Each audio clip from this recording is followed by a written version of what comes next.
Սովորական դպրոցներում ահավոր քայքայված քանդված վիճակ է, ուսուցիչները շատ վատ են աշխատում, ծնողները դժգոհ են, որ դու կարող ես ազատ մտնել չսովորելով միջին դպրոցում, հավեսով մտնել ավագ դպրոց, որպեսզի նաև ավագ դպրոցը ավերես։ Մեր խնդիրը տարբերումն է, որ մենք ընդամենը 3 միլիոն ենք, իսկ Իրանը 80 միլիոն է։ Ինքը իրավունք ունի լավ փրթել։ Սյունիքում կրթությունը փայլուն մակարդակի վրա է։ Այո, որովհետև այնտեղ ծնողները արժևորում են եղքի կրթություն։ Մենք եթե չհաջողենք բոլորին տեղ հասցնել, մենք պարտվելու ենք։ Մեր միակ շանսը այնպես անել, որ այս ազգը արթնանա, ուզենա սովորել։ Ողջույն, Զորաց զրույցի հերթական թողարկումն է, ես Արմեն Աթալյանն եմ։ Ես Ավետիք Երոփյանը։ Եվ այսօր մեր հյուրը Արամն Փախչյանյան, ես կարծում եմ ներկայացնելու կարիք չկա։ Երևի թե կա։ Կա։ Հա, որովհետև Արամ Փախչյանը Հայաստանի կրթական ոլորտում մեծ ներդրում, մեծ ավանդ, չասենք վաստակ, որովհետև գործը շարունակվում է AIB կրթական հիմնադրամի կրթական հանգույցի հիմնադիրներից է եւ հիմնական զարգացնողներից երկարամյա տնօրեն, եւ ոչ միայն Հայաստանում, այլ նաեւ արտերկրում Մոսկվայում AIB-ի հիմնադիր, զարգացնող, տարածող եւ այլն։ Ես դրա համար եմ ասում ներկայացնելու կարիք չկա, որովհետև կարծում եմ լայն հանրությունը ճանաչում է, որ այն մարդը, որ միշտ խոսում է կրթությունից։ Ով էլ չճանաչի, այսօրվանից հետո կճանաչի, չէ՞։ Խոսով են։ Այո։ Իրար հետ անուններով խոսենք։ Անպայման խոսենք, դիմենք։ Հա, Արամ ջան, ճիշտն ասած, քո հաղորդումներում, քո ելույթներում միշտ գալիս է խնդիրը մեր պետությունում, հա, ցանկացած խնդիր, այդ թվում հենց անվտանգայինը, ռազմականը, պարտության մասին, որ այսքան խոսակցություններ լինում, միշտ գալիս է, որ մենք կրթության խնդիր ունենք տոտալ։ Ես էլ եմ միշտ դրա մասին մտածել ու հետևել եմ ինդեքսներին, միշտ ֆիքսել եմ, որ Հայաստանը շատ ցածր ինչ-որ մակարդակների վրա է եւ այլն։ Բայց այս վերջերս ուրեմն նայում եք 24 թվականի միջազգային ինդեքսը կրթության, Հայաստանը 50 քանիրորդ տեղում էր ու ես ֆիքսեցի, որ այդ ինդեքսները այդքան էլ լավ չեն ցույց տալի, թե հողի վրա ինչա կատարվում, որտեվ մեզնից մի 25 աստիճան վերև 25 թե 24-րդ տեղում Վրաստանն էր, ավելի բարձր, քան Շվեդիան, քան Նիդերլանդները, համաշխարհային գլոբալ ինդեքսում։ Իսկ մեզնից մի 25 նիշ ներքև Իրանն էր 70 քանիրորդ տեղում, որը այսօր հրաշալի ինչ-որ հրթիռային տեխնոլոգիաներ է զարգացնում, գյուղատնտեսական տեխնոլոգիաներ, մեր խանութները լցված են իրանական գյուղմթերքով ֆանտաստիկ որակի։ Հիմա ուզում եմ ես հասկանամ, հա, այդ ինդեքսները, որ հրապարակում են, ինչի հիման վրա են հրապարակում, ըստ էության ինչի է այսպես, հա, ինչի է բավականին ցածր ինդեքսում գտնվող երկիրը, Իրանը, այսօր լոնքերով առաջ գնում գոնե ռազմարտունաբերական ոլորտում, իսկ մեզնից էլ ավելի վերևում գտնվող Վրաստանը չի ասի, թե այտենց ինչ-որ մեծ բան ունի էլի մեզնից։ Վրաստանը չգիտեմ ինչու է մեզանից էլ ավելի վերև, Վրաստանում կրթությունը բավականին այսպես միջակայքում է, ոչ մի առանձնակի հաջողություններ են կրթության ոլորտում չունեն, որով կարող են պարծենալ, կարծում եմ այդ ինդեքսները չգիտեմ որ ինդեքսի մասն է խոսքը, չեմ կարող մեկնաբանել։ Տարբեր կան, իրականում ամենաշատը հիմա հավատում են, համարվում է հարաբերական ավելի օբյեկտիվ, այսպես կոչված PISA թեստավորման ինդեքսը, որը ստուգում է երեխաների տարբեր տարիքային խմբերի երեխաների կարողությունը ընթերցել եւ արտաբերել տեքստեր եւ վերլուծել եւ մաթեմատիկական եւ բնագիտությունից որոշակի առաջադրանքներ կատարել։ Բազմակողմանի ստուգում է, որը երկրները իրենք են ստանձնում անել, դա ինչ որ չկա միջազգային մի կենտրոն, որը պարտադրում է երկրները իրենք են ստանձնում եւ անում են այնպես ինչպես իրենք են համարում ճիշտ։ Կան որոշակի ուղղորդումներ այդ անցկացնելու OECD-ն է անցկացնում, Եվրոպայի համագործակցության կազմակերպությունը, որը ընդհանրապես ուղենիշներ է տալիս երկրներին, թե ինչպես պետք է անել եւ հետո կարող է քննադատել, եթե ինչ-որ բան արված չէ այնպես ինչպես որ պետք է անել։ Դրանք էլ են շատ հաճախ քաղաքական նկատառումներից այդ թեստավորման ընթացքը այնպես է կազմակերպվում, որ խեղաթյուրվի արդյունքը դեպի ավելի բարձր։ Այս մեններ սիրած պետությունն է, տեսեք հələ ինչ լավ բացունքներ է գրավել։ Ու որքան ավելի տոտալիտար է երկիրը, այնքան հավատացեք հավանականությունը, որ այնտեղ հատուկ ջանքեր գործադրեն, օրինակ Սինգապուրը շատ բարձր է այդ լինում միշտ այդ OECD-ի այդ PISA-ի թեստերով, բայց ես գիտեմ թիմ, որը հատուկ աշխատել է այնտեղ, ճանաչում է այդ մարդկանց, որոնք ապավել են այդ արդյունքը։ Հիմա որտեվ երկիրին պետք է տոտալիտար երկիր է, ղեկավարները ուզում են, որ ժողովուրդը գոհ լինի իրենցից եւ հանկարծ չմոստանա։ Նույն Հարավային Կորեան փայլուն արդյունքներ է ցույց տալիս, բայց Հարավային Կորեայի կրթությունը քայքայված, քանդված, տոտալ ավերված վիճակում է։ Այնտեղ բոլոր աշակերտները սկսած 5-րդ, 6-րդ դասարանից պարտադիր հաճախում են վճարովի դպրոցներ, որոնք երկրորդ ոնց որ հերթափոխ են, որտեղ իրական կրթությունն է, իսկ սովորական դպրոցներում ահավոր քայքայված քանդված վիճակ է, ուսուցիչները շատ վատ են աշխատում, ծնողները դժգոհ են, բայց պարտադրվում է պետության կողմից, որտեղ պետք չի մոռանալ, որ Հարավային Կորեան այնպես չի, որ շատ ժողովրդավարական պետություն է։ Ամենևին ժողովրդավարական։ Բայց հենց հիմա քանդում եք եւ երեխաների արդյունքները ապահովում են մասնավոր կրթության շնորհիվ։ Կա փայլուն երկիր, որը կոչվում է Ֆինլանդիա։ Բոլորս ասում ենք Ֆինլանդիայում կրթությունը շատ լավն է։ Ուրեմն, եթե դուք նայեք նույն OECD վիճակագրությունը, ապա Եվրոպայում ծնողների մասնակցությունը, ֆինանսական մասնակցությունը երեխաների կրթության մեջ, հանրակրթության մեջ ամենաբարձրն է Ֆինլանդիայում։ Այսինքն մարդը իր գրպանից ահռելի գումար է դնում, բավական մոտավորապես միջինում էստիմատիվը կարող է սուտ ասեմ հանկարծ բան չանեմ, բայց զգալի հազարավոր եվրոներ տարեկան ծնողները ծախսում են, որպես երեխաները գնան կրկնուսուցների մոտ պարապեն, համատարած կրկնուսուցական աշխատանք է կատարում Ֆինլանդիայում, բոլոր համարյա ուսուցիչներն նաև կրկնուսուցն աշխատում տներում, ինչու, որովհետև այնտեղ համակարգին պարտադրված է հավասարություն, բոլորը պետք է երեխաները հավասար հնարավորություն ստանան, բոլոր երեխաները եւ այլն, եւ երբ որ դու ընդհանրապես այդ հավասարությունը շատ ես տարածում, դու իսկապես միջինը բարձրացնում ես։ Միջինը աճում է, որովհետև այդ պոչը կրճատվում է, բայց քո ամենակարող երեխաները որևէ աջակցություն չեն ստանում, որովհետև ուսուցչի աշխատանքի 90%-ը գնում է այն չհասցնողների վրա, պոչը կարճացնելու վրա, որովհետև դա է կարևոր։ Եվ այդ առաջ գնացողներին շատ չեն աջակցում նաև այն պատճառով, որ ոնց որ հավասարություն ենք ուզում, չենք ուզում ոմանք շատ լավ լինեն, ուզում ենք բոլորը հավասար լինեն։ Բայց հավասարությունը վերջանում է ավագ դպրոցի շեմին։ Ավագ դպրոցը արդեն ընդունելություն է։ Չես կարող, Հայաստանի նման չի, որ դու կարող ես ազատ մտնել չսովորելով միջին դպրոցում, հավեսով մտնել ավագ դպրոց, որպեսզի նաև ավագ դպրոցը ավերես։ Այնտեղ թույլ չեն տալիս դա։ Եթե վատ ես սովորել հիմնական դպրոցում, ավագ դպրոց չես գնում։ Դու գնում ես միջին մասնագիտական կրթության ուղղությամբ կամ ընդհանրապես ավարտում ես քո կրթությունը եւ գնում ես աշխատել։ Ֆինլանդիան այդպես է։ Եվ երեխաների միայն 70%-ն են գնում ավագ դպրոց կամ ավելի քիչ 60 քանի տոկոս է։ Էլի վիճակագրությունը փոխվում է տարից տարի։ Իսկ համալսարանը դրանցից էլի միայն մի մասն է ընդունվում։ Եվ մրցակցային համալսարան ընդունվելը ահավոր դժվար է։ Բայց Արամ ջան, հիմա ըստ էության դու մի պատկեր ես նկարագրում, որովհետև ասում ենք, բայց մենք այդքան էլ վատ չենք։ Այո, պետք չէ, տեսեք, չկա երկիր, բացառությամբ մի քանի երկրների, Ֆինլանդիան իդեպ այդ ցանկում է, որտեղ ուսուցիչ լինելը այնքան կարևորվում է, որպեսզի երկրի ամենակարող, ամենատաղանդավոր, ամենամեծ ամբիցիաներ ունեցող երեխաները որոշեն լինել ուսուցիչ։ Չկա նման բան։ Ֆինլանդիան զարմանալի բացառություն է, դա իր պատմական պատճառները ունի, ինչը իրականում նաև ապահովում է, որ ամեն դեպքում իրենք բավականին որակ ունեն կրթության, բայց դա նշանակում է, որ չի կարող լինել իրավիճակ եւ երբևէ չի եղել խորհրդային երկրներին տարիներին էլ չի եղել, դա մի քիչ օրինաց պատմություն, որ ուսուցիչները ամենակրթված, ամենափայլուն, ամենազորեղ մարդիկ են հասարակության մեջ, իհարկե ոչ։ Ամենազորեղ, ամենակրթված մարդիկ դառնում են ճարտարագետներ, դառնում են գիտնականներ, դառնում են արվեստի գործիչներ,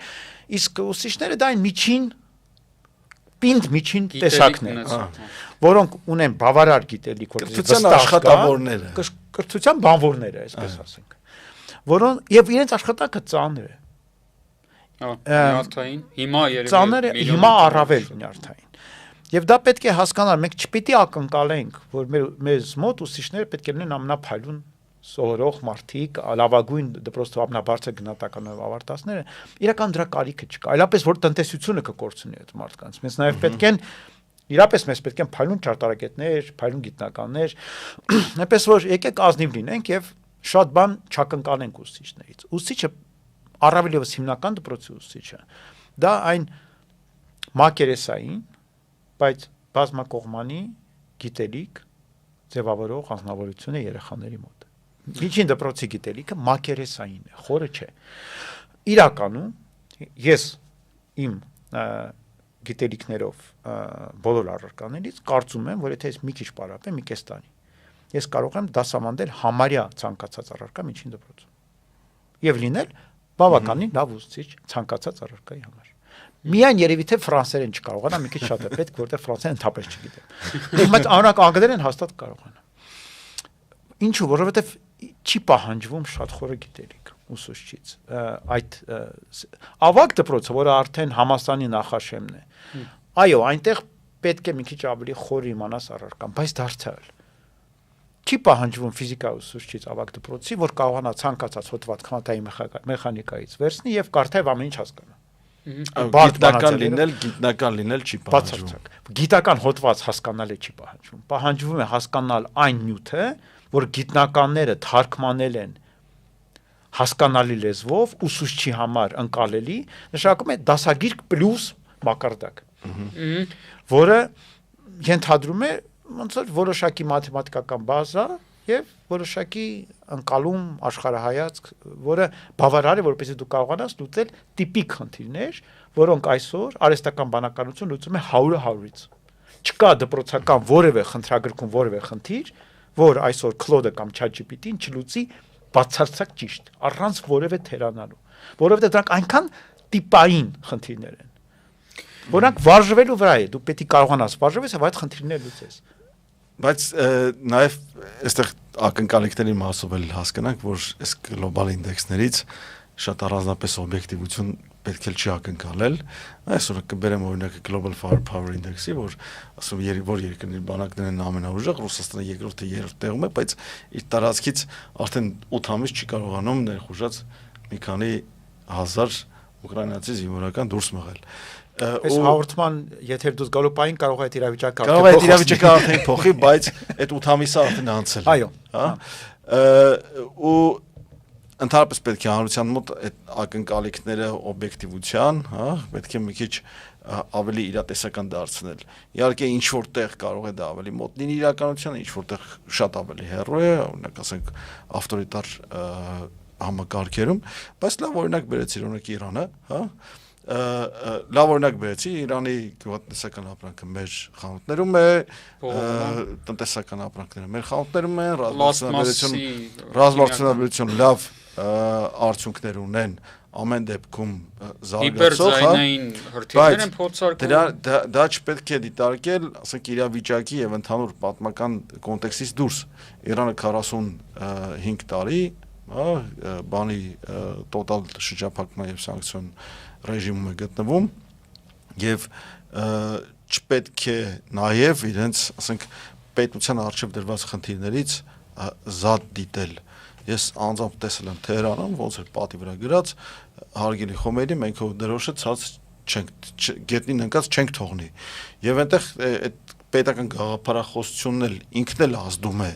այս արդյունքների վրա, պարզ է որ Իրանը այս տեստերին կամ ինդեքսներին միջազգային մեծ նշանակություն չի տալիս, իրենք դրել են իրենց արժև այդ խնդիրը, բայց պետք է նաև հաշվի առնել 85 միլիոն բնակչություն, այստեղ նույնիսկ վիճակագրորեն, հա, գիտնականների եւ լավ, ասենք, տնտեսության ճյուղերում առաջատարների, չգիտեմ, ճարտարագետների եւ այլն այդ քանակը, եթե մանավանդ առաջադրանքը լավ դրված է, այդ քանակը ի վերջո բերելու է այդ որակի։ Ես մի բան էլ ասեմ, մի քանի բան պետք է հաշվի առնել Իրանի։ Առաջինը այնտեղ ամեն դեպքում աշկեքի եւ տղաների կրթական իրավունքները հավասարեցված չեն, ու դա միանգամից նվազեցնում է իրենց բոլոր ռեյտինգները, որտեղ աշկեքը անգամ շատ մեծ համանախապակումներով են ընդունում համալսարաններ եւ այլ լիքը խնդիրներ։ Բայց այդ վերջի պոչտել կարճանում է, չէ՞։ Վերջի պոչտել, վերջի միջինից ցածր պոչտել փոքրանում է իրականում այդ պատճառով։ Դա էլ կա, բայց այս վերջերս ինչ որ տեսանյութեր էին նայում, որտեղ հակառակ բաներ անում, որ սկսել են ընդունել, բայց դե վիճակագրորեն արդեն կուտակված խնդիր կա։ Երկրորդ բանը, որ պետք է հաշվի առնել, ամեն դեպքում Իրանն իր արժեվ դրած խնդիրներից ելնելով մինչ այսօր ունի ավելի շատ այսպես սպորտային մոտեցում կրթությանը, որ դու քո նպատակը ոչ թե համընդհանուր լավ կրթություն ունենալն է, այլ քո նպատակը հնարավորինս լավագույններին առաջ տանելն է, որոնք քեզ պետք է։ Ոնց որ խորհրդային միություններ անում։ Բայց դու այդ պարագայում ունենում ես լիքը խոտան։ Լիքը մարդ, որ ընդհանրապես շատ վատ է սովորում եւ ոչինչ բանի չի հասնում, բայց մի տնտեսության համար, որ ինքնամփոփ է բավականին մեծ է, ինչպես Իրանն է, որտեղ ամեն տեսակի գործի համար կա պահանջարկ, իրենք այդ առումը մի քիչ ոնց որ ետ են մնացել։ Իրենք հիմա դժվար թե մտածեն, որ իրենց մոտ պետք է պարտադիր հենց առաջնահերթորեն օրինակ ռոբոտ առաքիչներ ստեղծել, որտեղ իրենք դրա խնդիրը չունեն աշխատուժի առաքիչների։ Իրենք հիմա ավելի շատ կենտրոնանում են նրա, որ ասենք հրթիռներ ստեղծեն, որ պաշտպանվեն։ Եվ դրա համար կամ գյուղատնտեսական կիրառեն, որ ավելի արդյունավետ լինեն, որտեղ մեծ բնակչություն ունեն եւ այնպես չի, որ իրաց բնակլիմական պայմանները ամենալավն են, իրենք պետք է ավելի ապահովեն։ Տոկոսով ջրովի տարածքները, մշակութ տարածքները Հայաստանից 50% ավելի փոքր են տոկոսով։ Ջրի խնդիրներ ունեն։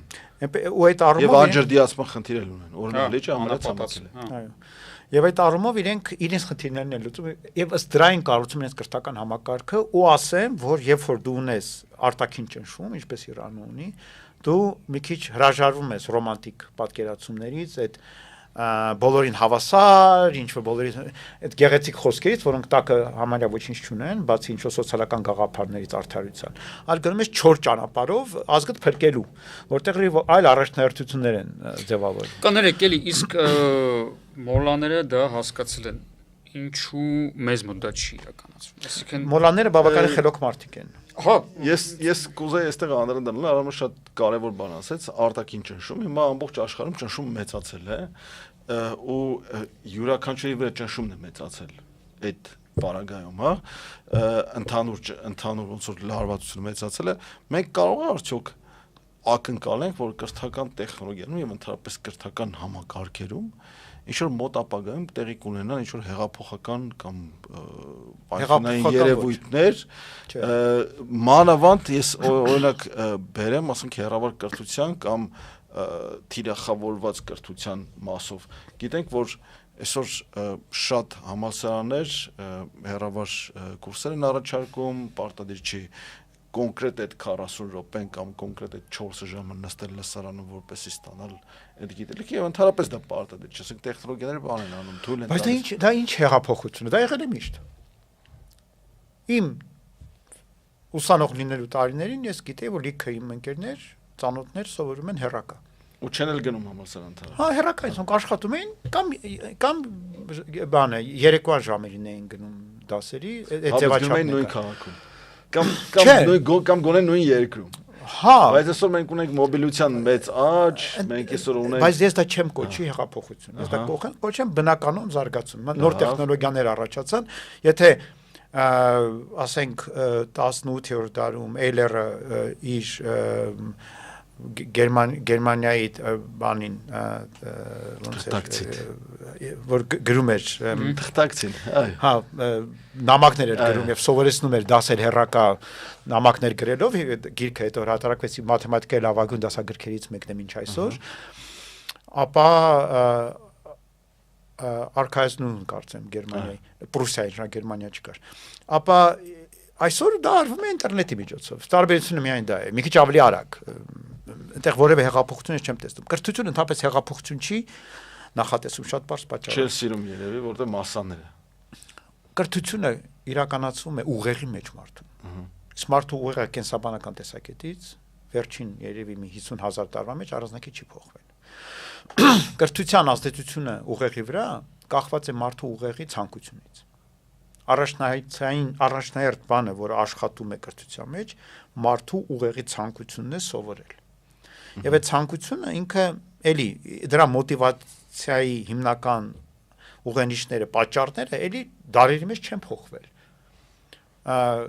սոված չմնալու ցանկությունը, հետաքրքրվածությունը, ողջավորությունը ինչ որ բան անելու մարդկանց հետ խմբային սոցիալական բաղադրիչը։ Բոլորը նույնն է, նույն բանն է եւ դրանց շուրջ միևնույնն է ինչ դու կառուցում ես կրթության մեջ, կարծում ես այդ նույն հիմնական մոտիվացիաների շուրջ, հիմնարար պահանջների շուրջ է։ Այո, ու դրանք միևնույնն է դու ընդհանրին ինչ ես անում այսօրվա տնտեսական իրականությունը, սոցիալական իրականությունը թարգմանում ես այդ մոտիվացիոն վեկտորների պահանջների եւ դա փոխանցում ես մարդուն, որ ինքը սկսի սովորել։ Ուղղակի թարգմանության ձևն է մի քիչ տարբեր, տեխնոլոգիան է մի քիչ տարբեր, բայց դրանից կրթության բնույթը չի փոխվում։ Դրանից այդ պատճառով ակնկալ էր ինչ որ մի նոր տեխնոլոգիա, որը միանգամից կրթությունը կփոխի, միայն երևի թե Իլոն Մասկը, թե Neuralink-ը մի քիչ անի այն աստիճան, որ կարողանա մարդ ուղեղը ուղղակի ֆիզիկապես լցնել գիտելիքով, լարով, ցանկությունները մոտիվացնել նաև այդ ցանկությունները մի ուրիշ ձև զարգացնել։ Հա, կամ այսինքն ցանկությունների վրա ազդի ուղեղին անմիջապես սիգնալներ ուղարկելով, որ ուղեղը մի խոսքով եթե մատրիցա ստեղծենք, կարող է մի բան փոխվի։ Մենք հիմա այդ ուղղությամբ ենք, նո փորձում ենք մատրիցա, փորձում ենք մարդ ուղեղը ֆիզիկապես կառավարել, բայց կարծում եմ դա մի քիչ հեռավոր ապագա է, դա միանգամից չի լինի։ Իսկ մինչ այդ ես կարծում եմ, որ ինչ որ մենք հիմա կոչում ենք գեղեցիկ մարքեթինգը, կրթության, ես իմ հեղափոխական փոփոխություններ, ես իմ հեռավար կրթություն, լուրջ խոսակցություն կա կրթության մեջ, թե այս ձևերը, առցանց կրթություն, հեռավար կրթություն, ես իմ հիբրիդային կրթություն, դրանք ինչ են։ Ու հենց որ դու սկսում ես իսկապես խորապես քննարկել թե դա ինչ է, դու հասկանում ես, որ դա ոչինչ է, փուչիկ է։ Դա նույն բանն է։ Այդ նույն բանը միշտ եղել է։ Հիմա եթե երեխային դու ասում ես գնա գրադանից գիկ վերցրա կարդա, դա հեռավար կրթություն է։ Դու իրան ուղարկում պրոտոկոլներ են։ Հա, դու տալիս ես կոնկրետ պրոտոկոլ, որով ուղարկում ես մարդուն կարդալու այն, ինչ որ իրան այդ բան հասանելի չի։ Հիմա ինքը դա համացանցից է բերելու թե գրադանից ինչ տարբերություն։ Նույն բանն է։ Բայց մենք մի հատ թեմայից խոսում ենք, այդ թեման կիսատ մնաց։ Երբ որ Արամ ջան դու ասացիր, այ Իրանը հասկանում է, որ կան արտաքին ճնշումներ, կա նպատակ, որ բոլոր այդ կողքից եկած ինչ որ ավելորդությունները իրանց տեսանկյունից մի կողմը պետք գցել հավասարություն, այն պետքա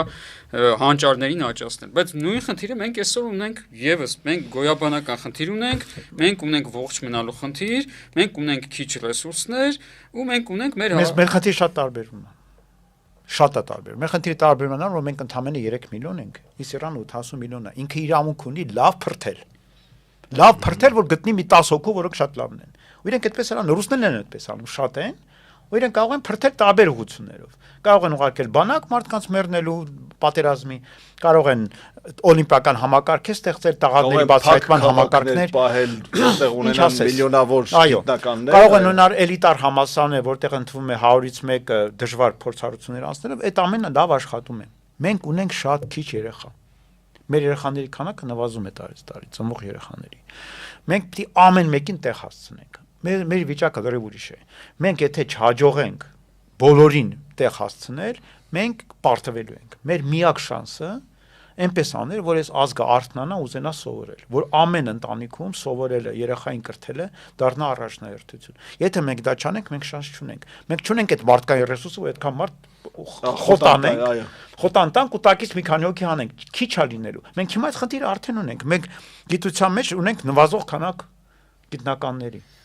Մենք հասկանում ենք, չէ՞, որ առանց գիտության, ինչքան էլ մենք գիտությունը քննադատենք, ասենք ինքը անարդյունավետ է, կոմունիզմ է, մարդկանց ուղղակի գումար ենք բաժանում առանց որևէ ակնկալիքի։ Լավ բան չի գիտությունը։ Այնպես չէ, ինքը իդեալական համակարգ է։ Աշխարհում ենք հիմա շատ քննադատում են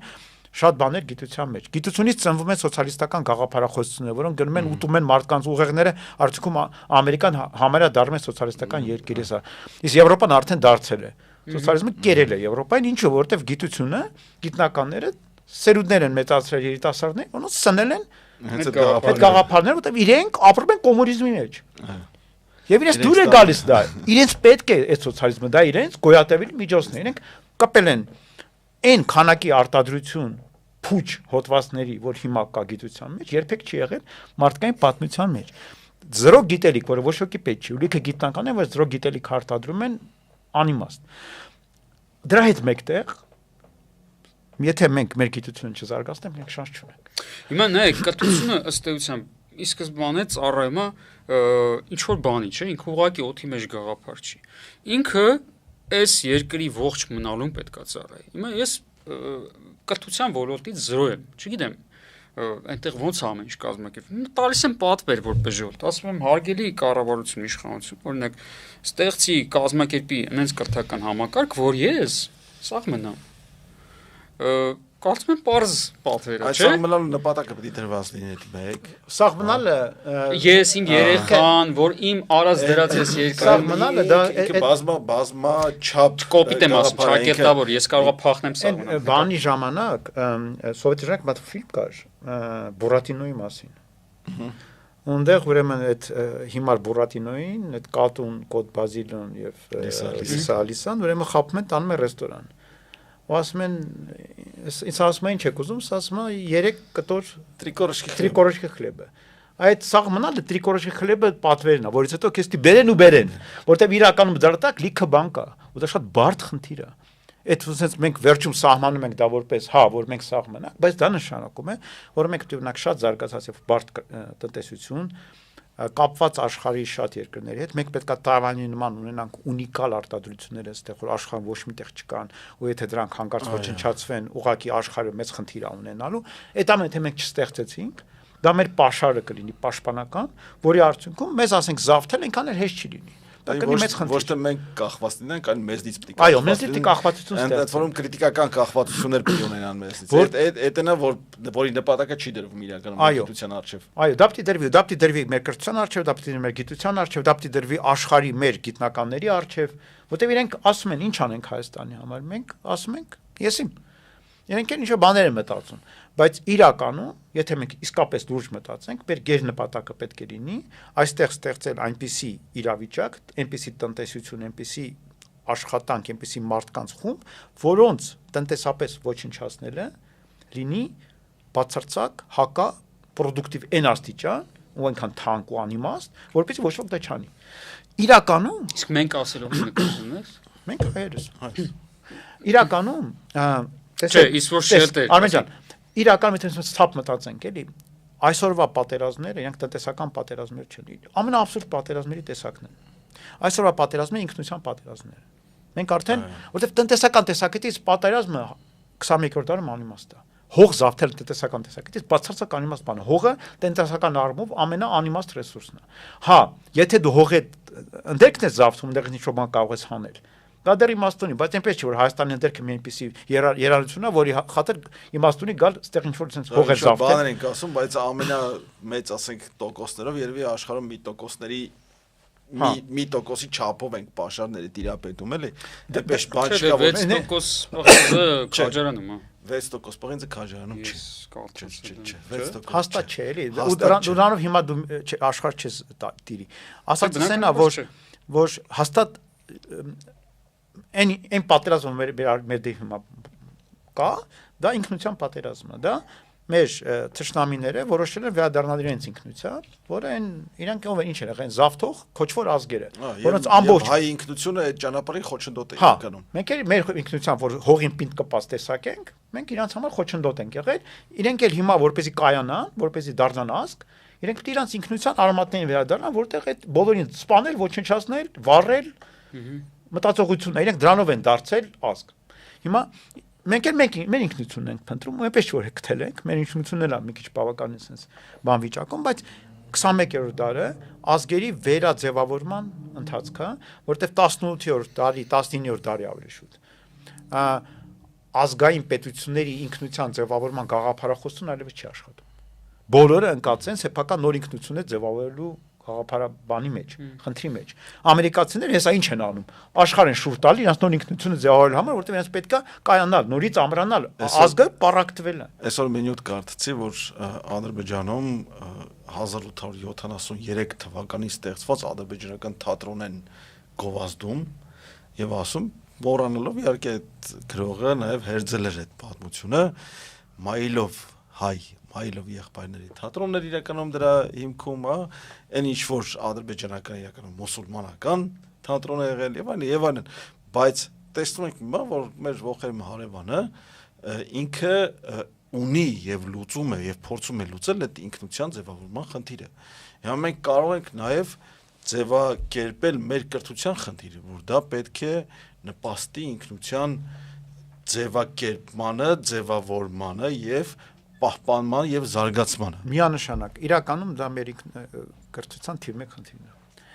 Եթե մենք պիտի մեր այսօրվա կրթությունը պիտի ձևավորի 21-րդ դարի հայ ազգը, որը տարբերվելու է 19-րդ դարի, 20-րդ դարի հայ ազգից։ Ինչպես նաև այս պահին ամերիկյան կրթությունը պիտի ձևավորի Ամերիկայի 21-րդ դարի ազգը, որը պիտի տարբերվի 20-րդ դարի ազգից, որտեղ աշխարհը փոխվել է։ Հետաքրքիր կերպով ամենակիչ խնդիրներ ունեն չինացիները։ Որտեվ իրանց ինքնության, ինչու է Չինաստանը այսօր այդքան հզոր տնտեսական իրենք չունեն այդ խնդիրը։ Իրենք ազգային ինքնության, իրենց ազգի ինքնության բոլոր բաղադրիչները փայլուն կերպով պահել են։ Որ մողոլները եկել են, ասել են ձեզ, «Էս դու, էս գահը գալիս նստում ես, վերցնում ես ոսկե գույն բանը, այ դու կլնես մեր իմպերատորը, ուղղակի անունդ կլինի Ցին, կամ Մին»։ Իրենք կարողացել են ստեղծել մի ինքնություն, որ շատ հզոր է, եւ հիմա այսօր աշխարհում այն ազգերն են ամուր, որոնք ունեն այդ ինքնության հստակ զգացողություն։ Ուկրաինացիները պատերազմ հարուցեցին, որ իրենց ինքնությունը ձևավորեն, որտեղ շատ խախլված էր եւ չէին կարողանում իր հետ պայմանավորվեն երկիր ահավոր վիճակում էր։ Ռուսները նույն բանը, բայց չեք կարծում, որ հիմա մեր մոտ տեղի ունեցողը հակառակն է կրթական համակարգում։ Այն process-ը, որ ազգայինը պետք չի գնահատել այդ աշխարհի քաղաքացի, որ էսպես, այնպես, ես կողքից բաներ եմ լսում ուսուցիչներից եկող այսքան աշակերտներից։ Ինձ թվում է դա արդեն անցել է, ինձ թվում է այդ փուլը անցանք, հիմա արդեն այդ վիճակում չենք, կան միտումներ քաղաքական որոշակի նպատակներից ելնելով կրթական որոշ բաղադրիչներ, որոշ բաներ փոխել, ասենք պատմության մեջ, բայց դա միշտ եղել։ Բոլոր քաղաքական ուժերը, երբ որ գայս են իշխանության, իրենց ուզածի ձևով գրում են պատմության դասագրքերը։ Այնպես չի, որ նախորդ քաղաքական ուժը շատ լավ դասագրքեր գրել պատմության, հայոց պատմության, ահավոր էին, շատ վատն էին։ Եվ այն ինչ մենք ունեցանք այսօր, այդ ինքնության ճգնաժամը, նաև իրենց չանելու կամ վատ անելու այդ գործը շատ վատ կազմակերպելու հետևանք է։ Դե գիտենք նաև, որ պատմությունը հաստատաբանության բժշկությունը այն ճշգրտությամբ ամենավերջի տեղում են գիտությունների շարքում, մանավանդ պատմությունը, որ իհարկե կարող եմ ճիշտ ասում, միշտ քաղաքական նպատակահարմարությունից ելնելով վերաձևակերպվել է։ Եվ ինչքան քաղաքականությունը այսպես ավելի զարգացած եւ ավելի հեռացված է պետության կամ ժողովրդի իրական կարիքներից, այնքան դա ավելի ցցուն կերպով է արտահայտվում։ Համաձայն։ Ուղղակի նայեք, այստեղ ես էլի սովորական ժողովրդի տեսանկյունից եմ, հա նայեմ։ Հիմա պատկերացնենք ինչ որ գյուղում ապրող մարդու, որի երեխան սովորում է գյուղում, ինչ որ բան է սովորում, դպրոց են ոնց որ թե վերանորոգել, ինքը հույս ունի, որ այդ վերանորոգված դպրոցում նոր գործիքներով իր երեխան ինչ որ բան կսովորի, հետո արդյոք ինչ որ բանդուս կգա։ Ես ուզում եմ հասկանամ, այսօրվա այս ընթացքը մեզ տանում է այնտեղ, որտեղ հնարժեշտ է։ Հա, գյուղերում դպրոցներ են։ Մի բան ասեմ, էլի։ Ես տեսել եմ բազմաթիվ գյուղից դուրս եկած երեխեք,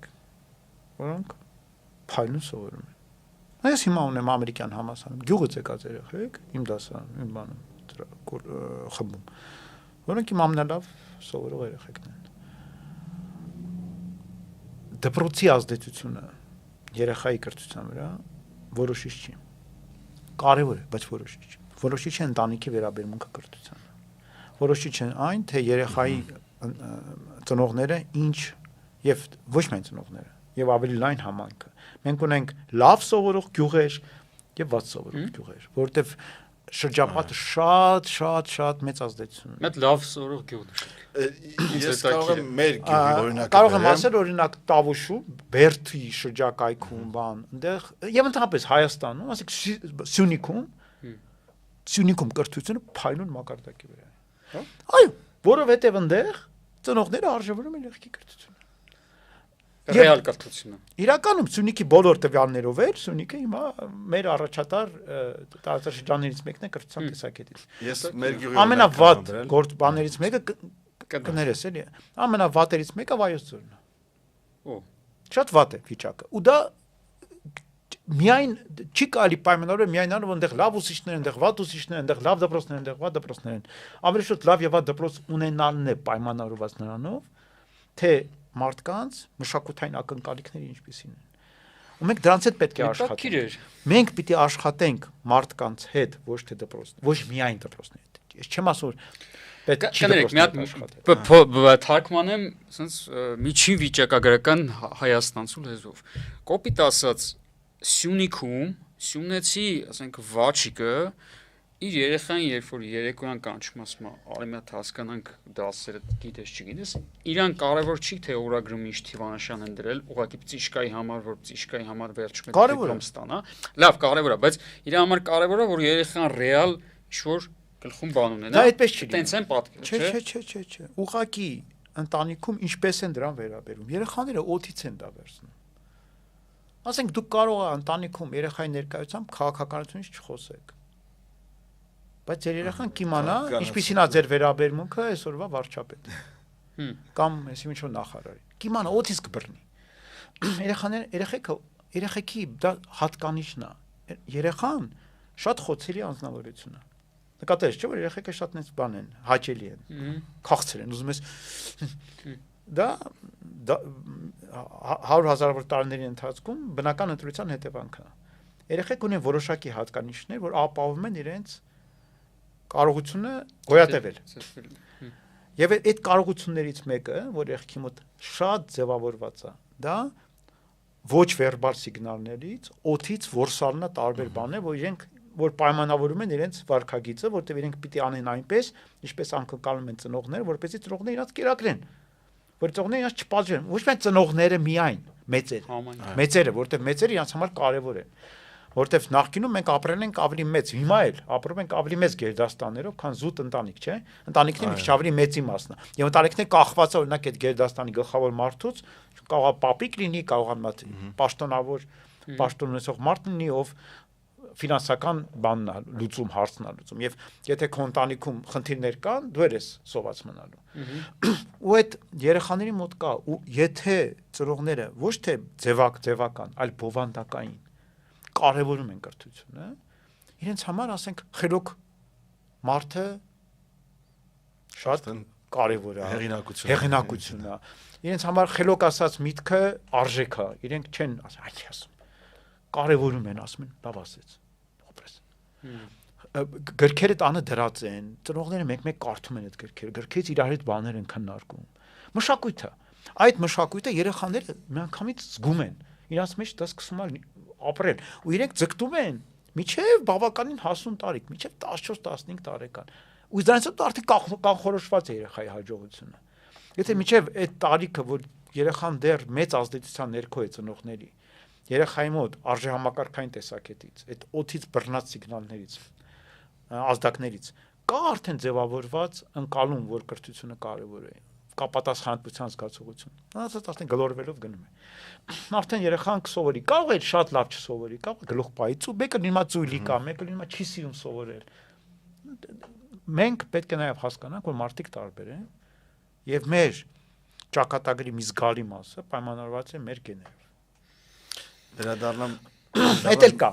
Եկեք դա էլ չմոռանանք, բայց դա նշանակում է, որ մենք պետք է ապահովենք կրթական զանազանություն նաև։ Մեր նեղ պայմաններում սուղ մենք պետք է ապահովենք, որ ամեն երեխայի համար լինի կրթական ճանապարհ, որ իրեն բերում է հաջողության։ Մեկը կարող է դառնալ շատ լավ ավտոմեխանիկ, մյուսը կարող է դառնալ գիտնական, երրորդը կարող է դառնալ երգիչ, չորրորդը կարող է դառնալ գիտարիստ, հինգերորդը կարող է դառնալ ավետիք։ Ասավ։ Վերադառնամ մեր գյուղի օրինակին, Ջավախքի Կարծախ գյուղը, որից ծնունդով Աշոկ Ջիվանին է, եւ ինչի եմ ուզում այդ օրինակը բերեմ, որ նույնիսկ մեկ այսպես կայծը կարող է էական նշանակություն ունենալ հենց այդ արամի ասած գյուղի կամ բնակավայրի ընդհանուր, ասենք, կրթական ցանկության կամ կրթական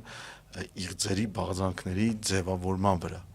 Հիմա գյուղում չկա մի մարդ, որ Ջիվանու անունը լսած չլինի, Հայաստանում չկա մի մարդ, որ Ջիվանու անունը լսած չլինի, բայց մեր գյուղում ես օրինակ երբ գնացել եմ, գյուղում Ջիվանու երգում են։ Ջիվանու թանգարանը կա, Ջիվանու անունը թնդում է չկա, հայ, որ ձախորդ օրերը լսած չլինի կամ խելքի աշիցեկը լսած չլինի տարատեսակ կատարումներով, բայց ասածս ինչի մասին վկայում, որ մենք պետք է այդ օրինակները նաև կարողանանք գտնել, զարգացնել, որպեսզի կրթվելու ձգտումը ընդհանրապես ինքը դառնա համընդհանուր, եւ էլի գալիս եք դրան, որ համընդհանուր կրթվելու պարագայում միայն, այսինքն խոտանը բացառելու պարագայում միայն կարող է հույս ունենանք ինչ որ բանի։ Այդ առումով ես օրինակ այսպեսի հաղորդումներն եմ կարևորում։ Ես ինքս եմ հաղորդում անում եւ ես վաղուց հասկացել եմ, որ միայն կրթական համակարգը զարգացնելով դու կրթություն չես զարգացնի երկրում։ Կրթական համակարգը մեր մոտ շատ վատն է։ Հենց որպես համակարգ։ Բայց մենք ունենք բազմաթիվ լավ կրթական հաստատություններ։ Կրթական համակարգը վատն է, որտեղ 30 տարի այդ կրթական համակարգի զարգացումը իրականում ոչ ոք չի զբաղվել։ Եղել է միշտ խնդիր։ Ոնց որ ասենք սպորտային համակարգը կարող վատը լինի, բայց Գյումրիում ինչ որ սպորտ դպրոց դեպք է զբաղվել, այսպես ասենք, դեպքից դեպք եւ նաեւ չպետք է մոռանանք ժամանակ քաղաքական նպատակահարմարությունից ելնելով։ Այո, հետևողական աշխատանք չի եղել։ Հիմա փորձ է արվում, որը էլի մի քիչ հախուռներ գոնե միջև վերջերս, հիմա ես հույս ունեմ, որ ինչ որ հունի մեջ կընկնի դա մի քիչ ավելի հետևողական կլինի, բայց ոնց որ 18 թվականից սկսեց հայտարարվեց, որ լինելու են բարեփոխություններ, դե որտեվ ամեն ինչում պիտի լինեն բարեփոխություններ։ Բայց քաղաքականին որ քաղաքական ցիկլը շատ կարճ է Հայաստանում։ Ամեն ինչը փորձում են միշտ հարմարեցնել քաղաքական ցիկլին եւ ինչ որ արդյունք ունենալ 4 տարի հետո։ Ու դրա համար միշտ ընկնում են այն բանի հետ, որ ամենահեշտն է անել, ասենք չափորոշիչ գրել։ Չափորոշիչ գրելու համար այսօր կամ դպրոց վերանորոգել։ Մեկ ինձ ասում են, չափորոշիչ գրելու համար պետք է մոտավորապես 15 վայրկյան, որտեվ հիմա եթե ChatGPT-ին ասես չափորոշիչ գրի Հայաստանի համար, փայլուն չափորոշիչ գրի, փայլուն։ Այլևս կարիք չկա մասնագետներ հավաքել քննարկել։ Այո, լավ հուշում էր իմ կարծիքով կրթության գիտության նախարարությունը կասեն, արա ոնց չենք բանը։ Այն փողը հետ չեն անի, գիտես չի, որտեվ կրթության գիտության մշակույթի եւ սպորտի նախարարությունը, որ այսպես իրար գլխի բերել լցրել են, ու ոչ մի բանով կարքին չեն զբաղվում իրականում։ Ռեսուրսի խնդիր ունեն նաեւ Թապես պետական համակարգը ռեսուրսի խնդիր ունի մարդկային, իրենք առավելևս։ Ֆինանսը նկատի չէ, մարդկային։ Հիմա նաև ֆինանսական կունենանք, որովհետև հաշվի առնելով, որ Ամերիկան ոտը քաշեց այստեղից, հետևից է Եվրոպան է ոտը քաշելու, մենք հնալու ենք մեր սեփական բյուջեի հույսին։ Մեր սեփականն էլ քիչ չի։ Հաշվի առնելով, որ պատերազմը Ռուսաստանում վերջացավ եւ այդ էժան հոսքերը նվազել են, արդեն մարել են։ Մենք մեզնով պետքա Մենք պիտի նորից ոնց որ այս բանը ստացանք, դոպինգը ստացանք, լիքը դոպինգ ստացանք, պիտի որ արդեն կարողանանք սեփական ուժերով վազենք, բայց դոպինգ երթ վրայում թելը չգիտենք։ Բայց Արամ ջան, նայեք, այ տեսեք Իրանը ասացի կայ այնտեղ մարդականակ, մյուսը։ Մեր սիրած օրինակը Իսրայել։ Էլի մարդկանց քանակը քիչ է ու դե լավ կրկնակի շատ է։ Քիչ չի։ Կրկնակից մի քիչ։ Այսօր Իսրայելի բնակչությունը մոտավորապես մի 10 միլիոն է, բայց պետք է հաշվի առնենք, որից 2 միլիոնը արաբը իրանց միշտ դուրս են մղում շատ։ Արաբները լավ դուրս են մղել, այսինքն այդ արաբները ժամանակ առաջվա 25%-ը չեն կազմում, բայց պետք է հաշվի առնենք, որ Իսրայելը նույնպես մեր նման կամ իռլանդացիքի նման ունի հսկայական սփյուռք,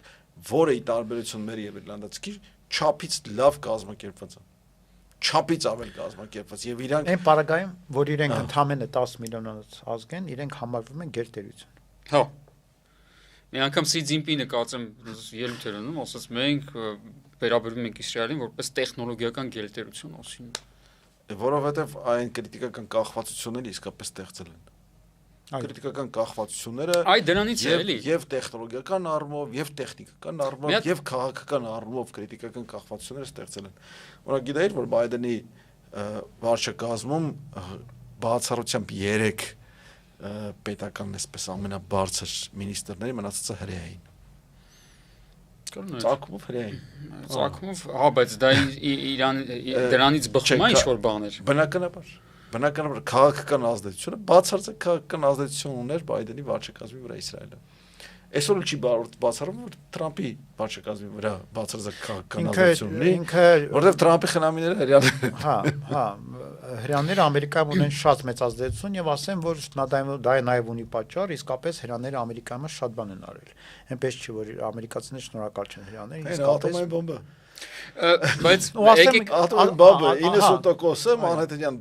ծրագրի հրեա գիտնականներ են, որոնց ժամանակին փախան Գերմանիայից ու Գերմանիան ասեմ Ամերիկային շատ հզորացրեց շնորհիվ Գերմանիայի ապուշ քաղաքականության հակահրեական Ամերիկան ստացավ հրեաների մեծ հոսք հենց Գերմանիայից, Գիտնականները։ որոնք բերեցին իրենց այդ գիտություն, մշակույթ, լիքը բան եւ կապիտալ, մեծ քանակության կապիտալ։ Բայց եթե գանք Իմիջայլոց գերմանական ֆաշիստական, հա, ատոմային ռումբի պրոյեկտը Պրոյեկտը ևս- տապալվեց, որովհետև այնտեղ կրիտիկական գիտելիքը, հա, բանի, տունակ ատոմի միջուկի կրիտիկական հատույթը, այսպես որ շատ կարևոր է հաշվարկելու համար նեյտրոնների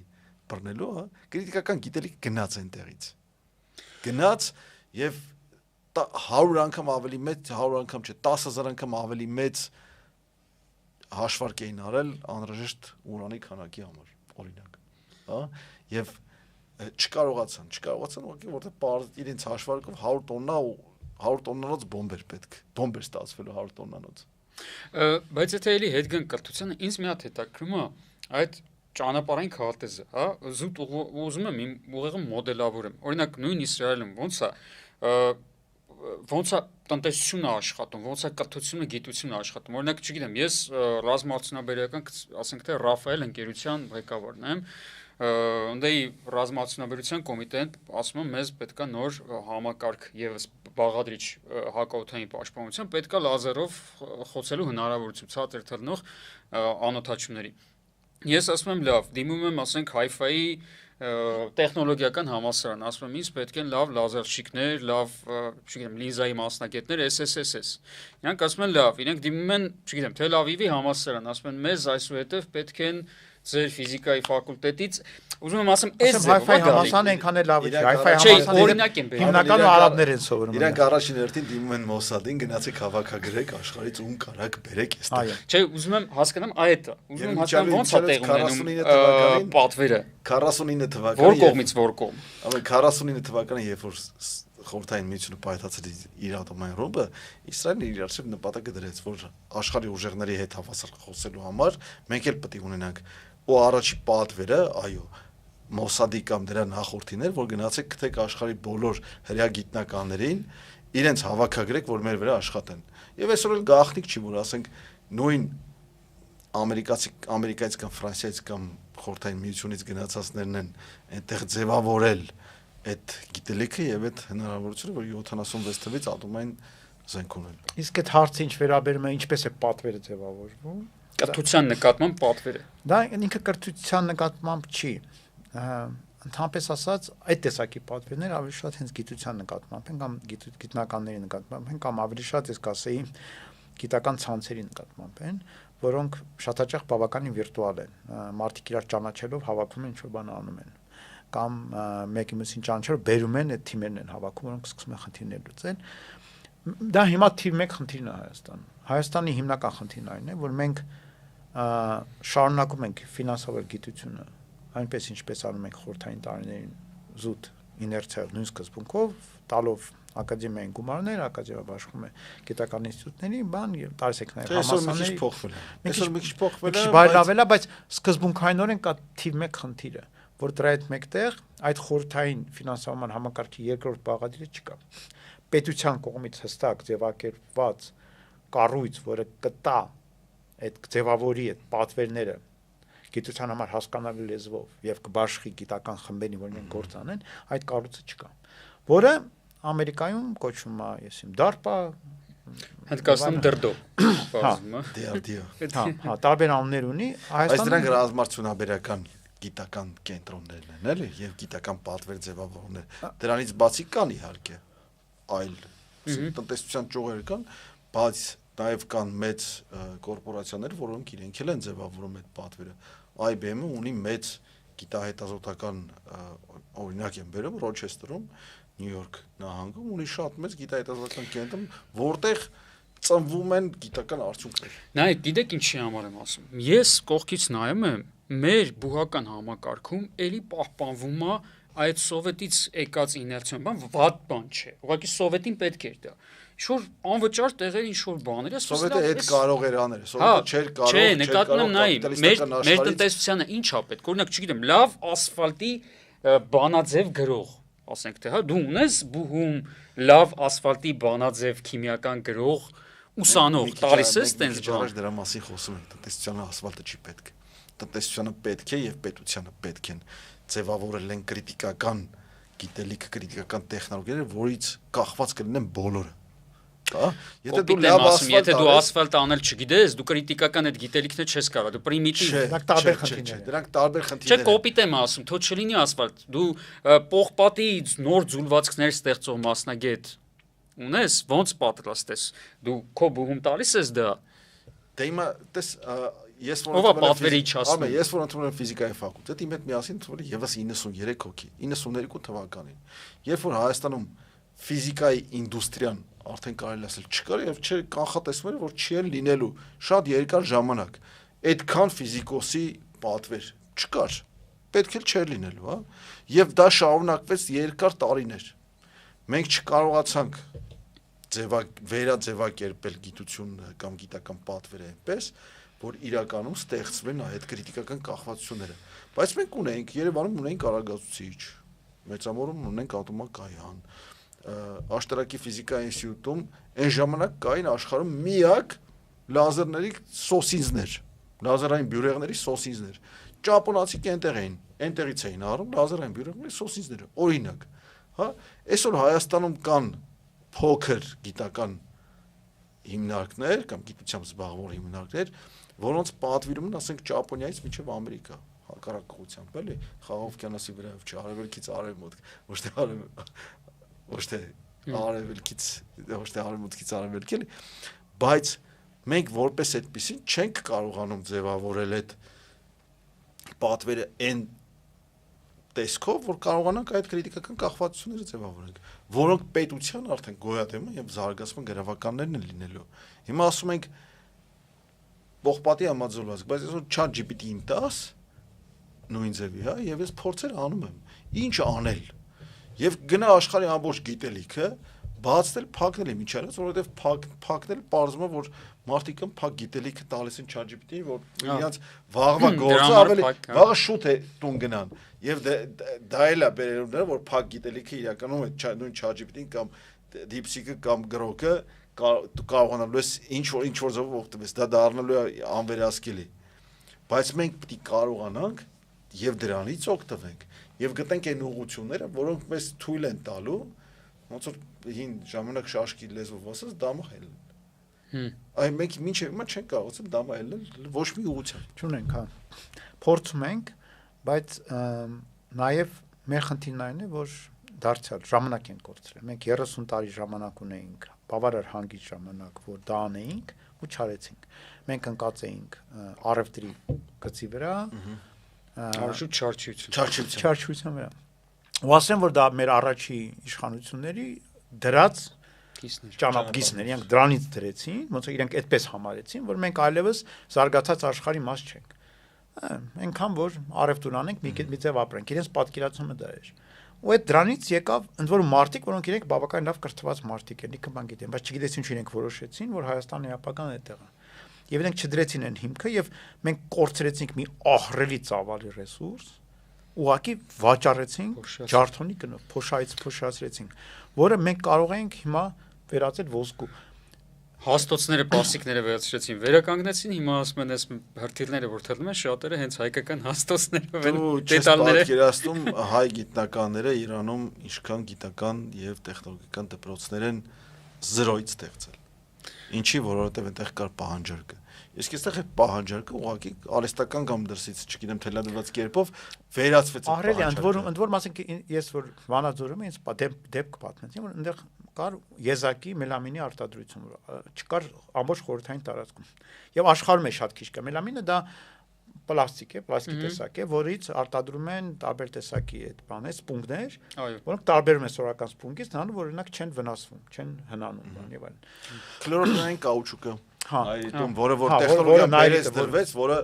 միջոց այն ժամանակ 2-3 տեղեր աշխարհում արտադրվում։ Այդ մելամինի արտադրությունը, գիտեք ինչու դադարեց։ Որովհետև մի տարի Ռուսաստանը խառներ պատվեր բան չէր տալի, հետո օրեկան պատվեր տալու, մերոնք արդեն այդ բաները երկաթիթեն բաներ են ծանր, որ տեղափոխում են կրանները, թելֆերները վաճառել էին որպես ջարդոն պարսիկների։ Ես կարդացել եմ, որ խորհրդային տարիներին Հայաստանում նաև սապֆիր էր աճացվում։ Մինչև այս վերջերս էլ աճացվում էր, իհարկե, եւ բավականին մրցունակ արտադրություն էր, բայց լազերային տեխնիկա փակ բաժնի իրական ընկերությունը լուծարվել է։ Որը խորհրդային միության երկրորդ լազերները այստեղ էին արտադրում, Օրմացիկ Վիլիկ Հարությունյան եւ իրենից հետո, հա, որոնք որ բերել այստեղ եւ Երևանի պետական համալսարանում օպտիկայի ֆիզիկայի ֆակուլտետում կար օպտիկայի ամբիոն եւ քվանտային օպտիկայի ամբիոն, այսինքն լազերների, հա, այսօր չկա լազերային ինդուստրիան, կարելի ասել, որը որ պետք է պատվիրեր եւ այդ գիտությունը եւ այդ գիտության միջոցով էլ կրթության համակարգի պատվերը։ Մեր հիմնական խնդիրը նաեւ այն էր, որ մենք հիմա ցավոտ բան եմ ասելու, բայց նույնն է դեպի Ռուսաստանում լինելու։ Կա այսպեսի հասկացություն կոչվում հաղթանակի անեծք։ Երբ որ դու հաղթում ես պատերազմում, հաղթողները իրենց վերագրում են բացարձակ իրավունք կանխորոշելու ժողովրդի ճակատագիրը։ Խնդիրն այն է, որ պատերազմում լավ կռվողները իրենք սովորաբար ազգի ամենապայծառ եւ ամենալավ սերուս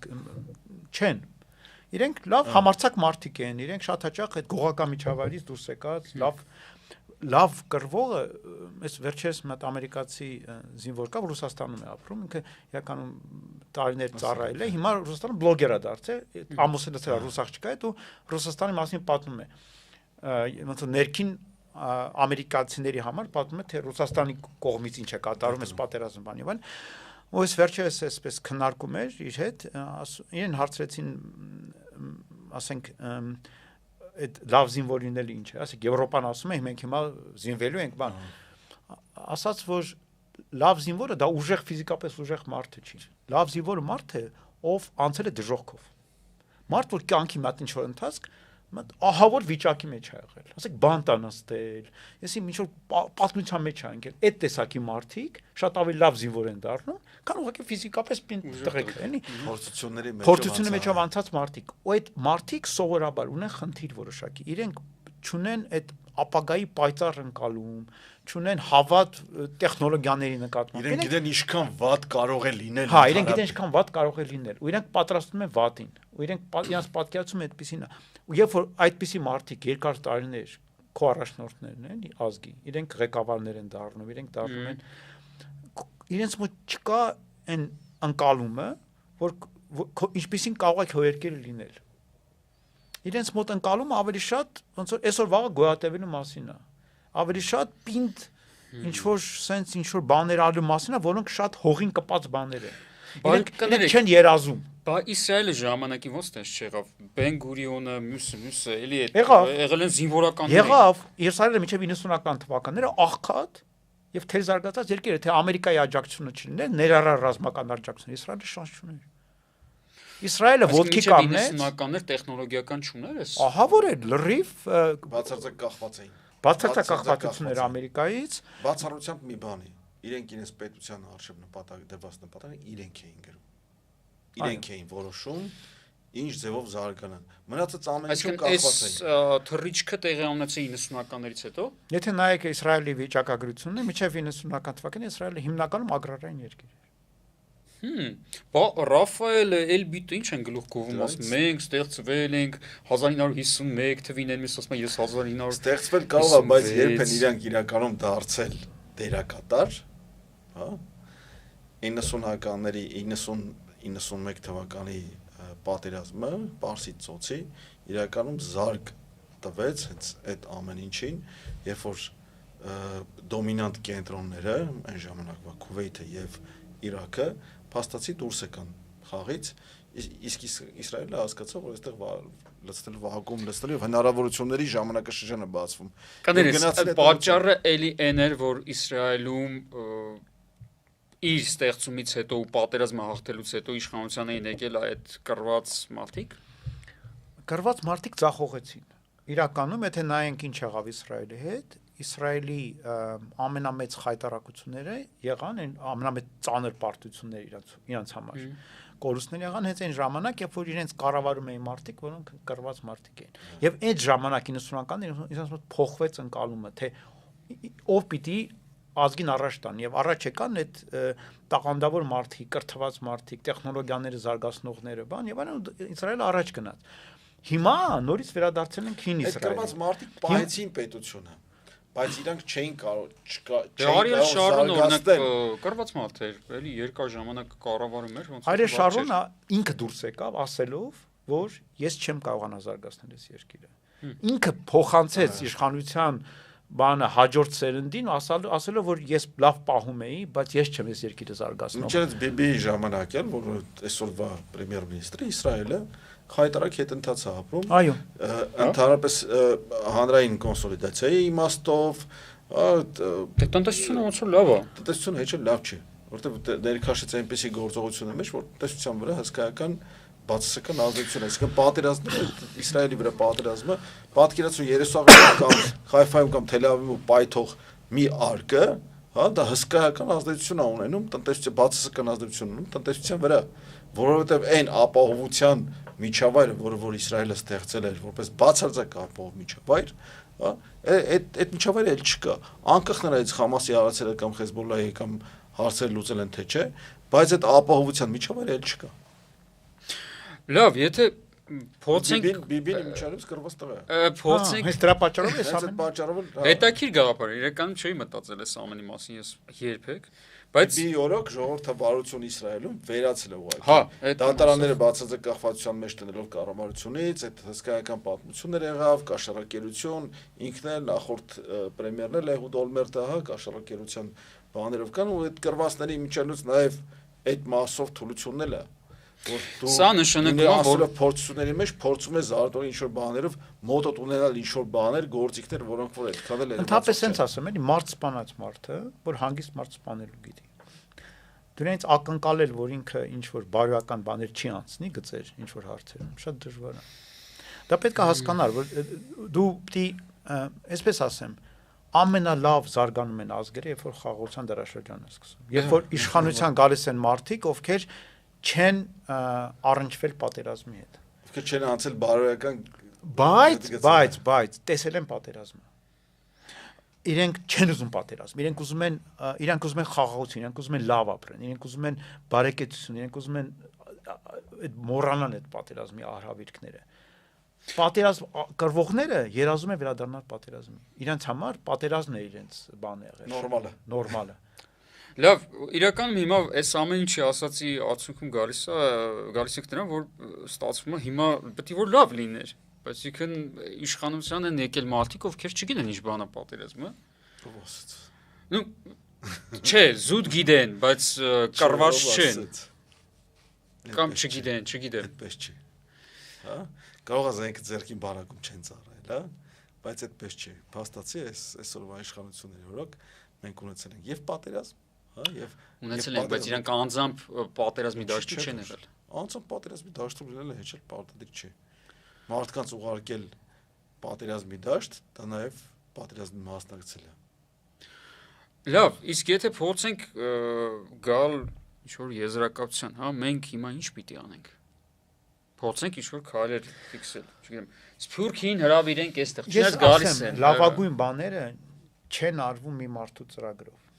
Լավագույն բաները արվում են ուժեղ խմբերով ու համայնքներով, երբ որ մարդիկ հավաքվում են իրար գլխի ու սկսում են մտածել ու գործել, որովհետև շատ բան դժվար է ասել նախապես թե ինչպես պետք է անել։ Շատ բան դու անում ես, ստանում ես անելով, գործելով եւ մտածելով ամեն քայլափոխին, դնում ես քո առջև մեծ նպատակ ու փորձում ես դրան հասնել ամեն գնով։ Դա է ճանապարհը։ Ես ասես որ նստում ես, խոսում ես, պլանավորում ես, նախագծում ես 3 գրված նախագծերը թե ինչպես պետք է զարգանա, ասենք երկիրը, այսօր պետք է փոխել, որովհետև ամերիկան աշխարհը փոխեց, արհեստական բանակցությունը աշխարհը փոխեց, դեռևս ուրիշ իրավիճակ է, դեռևս ուրիշ տնտեսական իրականություն է։ Հիմա Ռուսաստանն է ոտքի կանգնելու խաղաղության պայմանագիր կնքելուց հետո դեռևս այլ գործոն է դառնալու տնտեսական եւ շուկայի տեսակետից, բան, դեռևս ուրիշ բաներ լինելու։ Եվ դու պետք է ամեն քայլափոխին պատրաստ լինես, դրա որ աշխարհը շատ փոփոխական է, դինամիկ։ Դու ոչ թե պետք է առաջնահերթորեն մտածես ինչ անել, այլ ով է անելու։ Դու պետք է ունենաս մարդկային մեծ ցանկություն եւ խումբ մարդկանց, որոնք ի վիճակի են մի բան անել, ու այդ մարդկանց դնել այդ գործի վրա եւ թող անեն ու կհասնեն։ Դա է ճանապարհը։ Բան ռուսները ասում են «Дорога осилит идущий»։ Պետք է գնալ։ Հիմա ես ինձ որ հարցնում են, ասենք, ինչպես է պետք է զարգացնել Հայաստանում կրթությունը։ Այնքան խնդիրներ ունենք կրթության մեջ։ Մեկը մյուսի վրա sense կպած են։ Մեկը մյուսից կախված են։ Մեծ կծիկ է։ Նորից կրկնեմ, երկար տարիներ ոչ ոք չի ուզեցել դրանով զբաղվել։ Մեր կրթությունը եղել է sense 3-րդ, 4-րդ առաջնահերթություն բոլոր իշխանությունների համար, բոլոր կրթության նախարարների համար եւ այլն, կրթության կառավարիչների համար, բոլորի համար եղել է գլխացավակ սոցիալական ծրագիր։ Տանք որ հանգիստ լինեն վիճակն է եղել։ Հիմա մենք հասկացել ենք ազգովի։ Դա լավ բան է։ Հասկացել ենք, որ կրթությունը պետք է։ Չենք հասկացել, թե դա ինչ է նշանակում։ Չենք գիտակցել դեռ։ Դրա հետ մեկտեղ ունենք լիքը խնդիրներ, թե այդ կրթությունը ինչ տեսակի մարդ պիտի ձևավորի, ինչ տեսակի մարդ հայը 21-րդ դարում ով է։ Ինչ տեսակի հայ ենք ուզում ունենալ։ Դա է մեծ հարց։ Ու ես էլ այստեղ միանշանակ բաներ չունեմ, ասենք ռեցեպտներ եւ պատկերացումներ չեմ կարող ասել։ Ինչ շատերը ասում են, այդ գլոբալիստականը սխալը պետք է շատ ազգային լինի։ Ես ասում եմ, այդ շատ ազգայինը հայի պարագայում ճկուն լինելն է։ Հայ ազգի բնորոշիչ եղել է ճկունությունը։ Արագ ադապտացվել է, շատ բաներ են կանել, որ ասենք շատ ազգային, մի տարեք են դաշտ, որ դնենք, կոպիտ ասած, եսիմ, մեր հերոսներին կոպի անենք, copy-paste անենք, քսերոքս սարքենք, տարածենք, ամենաֆանտաստիկը Կիլիկեն Հայաստանն է, չէ, որ իր գոյության ընթացքում 10 քանի հատ հարևան է փոխել, ու իր այդ ռուս մի հատ պատմաբանի է լսում, ասում է ֆանտաստիկ ուղղակի, ասում է տղեկ են եղել, վերցրել են ամեն ինչ հնարավոր է, արևելքից վերցրել են ամեն ինչ հնարավոր է, արևմուտքից ասում եմ նայում ես այդ կաթողիկոսի հակուկապը, որին ասում եմ դաժե դրակոն է ստենում, որովհետև շորկը բերվել է բանից, Չինաստանից, մոնղոլների միջոցով մոնղոլներն եղել են դաշնակիցը։ Ու իրենց գրավելու կամ կոտորելու եկածների հետ կարողացել են ասում լեզու գտնեն, հա, ձևավորել, որպեսզի կարողանան 13 թե 14 հարևան է իր գոյության ընթացքում փոխել, ուղղակի այլչիսը վերացել են պետությունները, ասենց։ Բայց դες ասում ես ինչ անենք, հա։ Իհարկե երկարատև եւ հեռու գնացող պլանները պետք է միշտ ունենալ, դա երազանքը, հա, պետք է ունենալ եւ երազանքը չի կարող մոտ լինի, բայց ամենավատ պրոյեկտ պլանը այն պլանն է, որի առաջի ակնկալվող արդյունքը վաղը չի։ Իսկ պետք է այնպիսի պլաններ եւ այնպիսի հեռանկարներ գծել, որ կարողանաս արագ քայլեր, արագ արդյունքներ ստանաս, փոքր թող լինեն, բայց թող լինեն այդ արդյունքները, որպեսզի դու կարողանաս այդ արդյունքներով նաև քո գծած ճանապարհի կամ քո գծած պլանի արդյունավետությունը կարողանաս գնահատես։ Այսօր զբաղված եք նրանով, որ 6 տարվա կամ 5 տարվա ծրագիր են գծում եւ առաջի ոնց որ միջոցառումների ծրագրում առաջի դեդլայնը, առաջի ժամկետը 2 տարի հետո է։ Չի կարող այդպիսի պլանավորումը հաջողություն ունենալ։ Ես համաձայն եմ, մենք պետք է ունենանք լավ ռազմավարություններ, որոնք շատ արագ փոխվում են։ Լավ ռազմավարությունն են, ռազմավարություն, որ միշտ համապատասխանեցում է իրականության եւ իրականության արագ փոխումը ռազմավարությունները փոխում, բայց դու գոնե ռազմավարություն կազմելուց հասկանում ես քո այսօրվա քայլը ինչ հետևանք է բերելու մի քանի տարի հետո։ Գոնե ուզում ես դա գիտակցես։ Հենց ռազմավարություն դրա համար է, որ դու շարք ունենաս գործողությունի, ոչ թե քաոտիկ շարժվես։ Բայց իսկապես ամենակարևորը ռազմավարությունում ամենակարևոր փաստաթուղթը օպերացիոն պլանն է, որը խոսում է նրա մասին, թե վաղ ինչ ես անում։ Միջոցառումների ծրագիրը, որը